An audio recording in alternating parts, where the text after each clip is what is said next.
Hello বন্ধুরা, ভারতীয় লাইফস্টাইলে তোমাদের সবাইকে স্বাগত জানিয়ে কিন্তু আজকে নতুন আরেকটি ব্লগ নিয়ে চলে এসেছি। তো দেখতেই পাচ্ছ এটা একটা ছোট্টখাট্টো একটি বিয়ে বাড়ি। তো দেখো গাড়িটা কিন্তু সুন্দর করে সাজিয়ে নিয়ে চলে এসেছে। বর কিন্তু এখন বিয়ে করতে যাবে। আর আমি প্রথম থেকে ভিডিওটি করতে পারি। এই দেখো, এই হচ্ছে কিন্তু বর, আর পাশে ওই যে বৌদি ভাই দাঁড়িয়ে আছে। বৌদি ভাইয়ের মেকআপটা লুকটা কেমন হয়েছিল, আমি কিন্তু মেকআপ করে দিয়েছি। আর চুলটা কিন্তু বৌদি আর আমি মিলে বেঁধে দিয়েছি। শাড়িটাও আমি পরিয়ে দিয়েছি। কেমন লেগেছে অবশ্যই কমেন্ট করে জানিও। আর এই বিয়ে বাড়িটা কিন্তু খুব একটা মানে মানে আমাদের এখান থেকে বলতে খুব সুন্দরই একটি বিয়ে বাড়ি। তো আমাদের সবার নিমন্ত্রণ ছিল, কিন্তু আমি পুরো ভিডিওটা নিতে পারিনি। তো যাই হোক, দেখো বর কিন্তু এখন বিয়ে করতে চলে যাচ্ছে।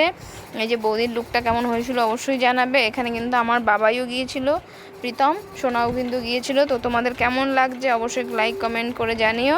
আর সবাই একটু বেশি বেশি করে ভালোবাসা দাও। কে কোথা থেকে দেখছো, যদি ফেসবুক থেকে দেখে থাকো তো ফলো করে দিও, আর ইউটিউব থেকে দেখে থাকলে কিন্তু সাবস্ক্রাইব করে দিও। ততক্ষণের জন্য বাই।